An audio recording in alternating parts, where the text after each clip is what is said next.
At hanggang no anniversary ay naging tema po natin ito. Naisin natin na hindi lang siya maging expectation, bagkos ay gagawin ng Panginoon into reality itong mga inasahan natin itong taong 2011. No? Katulad nga sinabi ni Pastor Chris, from hindi maging great expectation tungo sa great frustration. No? Kundi may pasasalamat tayo sa taong ito sapagkat ang lahat ng ipinangako ng Panginoon noong nagpasimula tayo sa pagtatapos ng taon ay makita natin kanyang sinakatuparan. Paano ito mangyayari? Una, kailangan nating mag-shape up. No? Sa kalagitnaan ng taon, kailangan in shape pa rin tayo. Hindi tayo nawawala ng energy na gagawin ng Panginoon yung kanyang ginawa. Minsan kasi yun ang nangyayari. No? Pagdating sa kalagitnaan, nawawala yung tiwala natin sa Panginoon. And then, dapat sa kalagitnaan ito, itong July na ito, tayong simbahan ay maging unstoppable. Di ba? Na yung gagawin ng Panginoon ay talagang walang makakapigil sa atin. Anuman ang ihadlang ng kaaway, tutungo tayo sa inaasahan natin na naisin ng Panginoon na gawin sa atin. Then, first, we need to shape up. Meron po akong clips dito ipapakita sa inyo sa isang Kristiyano na kailangan in shape sa taong ito.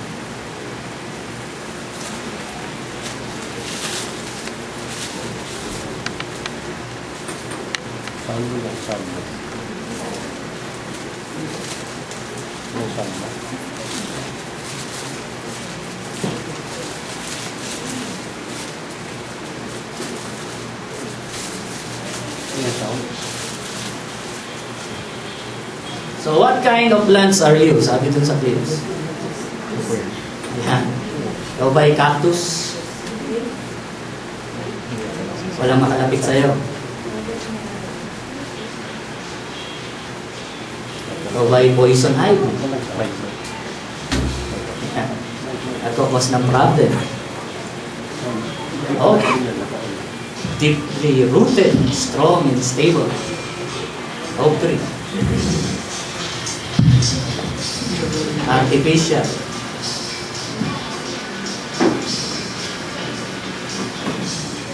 Aloe vera. Attracting people with your gentle flavor.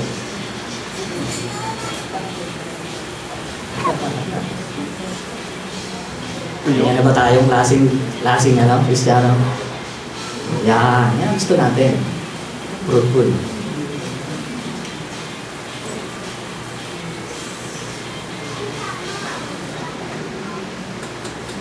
What kind of plants are you? Sabi dun sa clips na yon, bago nila makita yung vine, tinitignan muna nila yung branches. So sa umagang ito, anong klaseng puno tayo kapag tinignan tayo ng Panginoon? No? Naisin natin, para makuha natin yung ating vision na yon, we need to be fruitful. No? Sa taong ito, at meron pa tayong mga natitira pang buwan para kung anumang klase tayo doon ay matransform tayo ng Panginoon into fruitful branches. If you have your Bible, please open up to Acts chapter 2 verse 44. Doon po natin kukunin yung ating pong pag-aaralan ngayon.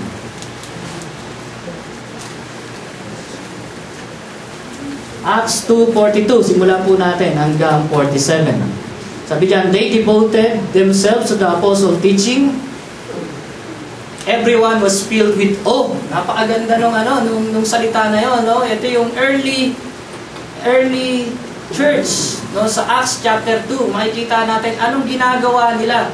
At doon makikita natin na itong mga tao ito, sabi, they devoted, ibig sabihin alam nila napakahalaga ng pagtuturo ng salita ng Panginoon.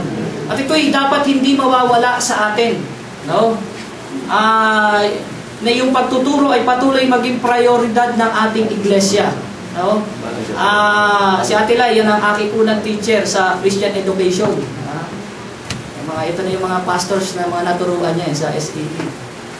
So, dapat hanggang ngayon hindi mawawala iyon, no? Na tayo bilang isang iglesia ay nagnanais na i-devote yung ating sarili sa mga turo na nagmumula sa salita ng Panginoon. Sabi, everyone was filled with awe. No? Yung ibig sabihin nun ay meron silang matinding damdamin ng pagkamangha sa gagawin ng Panginoon. That is, an expectation na ang Panginoon will move in their midst. No? Kaya naman sabi, and many wonders and miraculous signs were done by the apostle. Bakit? Sapagkat yung mga tao filled with awe. Sabihin, pagpasok pa lang nila doon sa simbahan, pagpasok pa lang nila doon sa kanilang pagpupulong, alam nila na may gagawing himala ang Panginoon sa kanilang kalagitnaan. Kaya nga sabi, many miraculous signs and wonders. So, sabi, bakit ngayon hindi natin makita itong miraculous sign na ito at wonders sa kasalukuyang simbahan? Maybe because not everyone sa ating simbahan was filled with awe. Ganun lang kasimple yun, di ba? Sapagkat maraming umati sa simbahan, maaari sa kasalukuyang panahon, ay walang expectation na gagawin ng Panginoon just to attend. Wala yung honest na yon na something good is going to happen in our midst. Something miraculous gagawin ng Panginoon upang makitang totoo ang kanyang salita. No?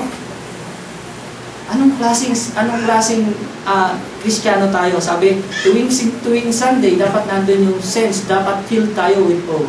To see the miraculous and yung wonders na ipinapakita ng Panginoon sa kanyang iglesia. Hindi lang yun, sabi doon, all the believers were together. Hindi some. No? Kundi sabi, lahat ng sinasabing miyembro ng simbahan na yon, all believers. Lahat na nagsasabing sila ay Christian, sabi, all. Sama-sama, walang naiiwan. All believers were together. No?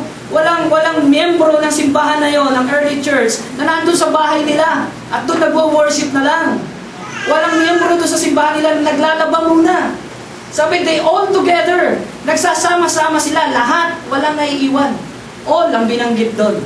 Hindi some. Kailangan natin na magsama-sama. Lahat. At kaya dapat titignan natin bawat Sunday kapag tayo nag-worship, meron bang nawawala? Sapagkat kapag may nawawala, meron tayong hindi lang namimiss, kundi there is something sa ating needs na missing, di ba? Na kailangan tawagan ng pansin sapagkat kailangan natin 100% attendance lagi kapag tayo nag-worship. Sabi, hindi lang yon. All believers were together and everything in common. Everything in common. They were very generous itong church na to. To the extent that they sell their possession and goods.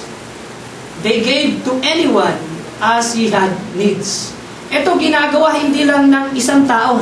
Ito ginagawa hindi lang ng leader. Kundi sabi dyan, everyone. In common. Bakit? Sapagkat sila mismo. Kapag kami pangangailangan, nakita sila dun sa kapatid, ay to the extent na yung kanilang goods mismo, yung kanilang possession, ipagbenta para matugunan ang pangangailangan ng mga kapatiran na ito. They were very generous. At yung kanilang giving, together. Hindi lang iisa, kundi lahat ay gumagawa nito. At hindi lang sila nakontento tuwing Sunday. Sabi, every day, they continued to meet together in the temple courts. They broke bread in their homes and ate together with glad and sincere heart. Kaya anong ginawa ng Panginoon? Verse 47, and the Lord added to their number daily those who were being saved. So ito yung ating in-expect. Verse 47, that the Lord will add to our numbers those who are being saved. But then we need to read yung nasa taas na yan. There will be, kung meron tayong expectation na ganito, do we meet yung nandun sa mga nasa taas na verse? Baka nakakaligtaan natin. So balikan natin itong mga bagay na ito. Itong mga taong ito, makikita natin yung salitang unity. They were unified. No? Yung salita doon na they were together. They studied together. They did life together. They were generous together. And because they are unified, makita natin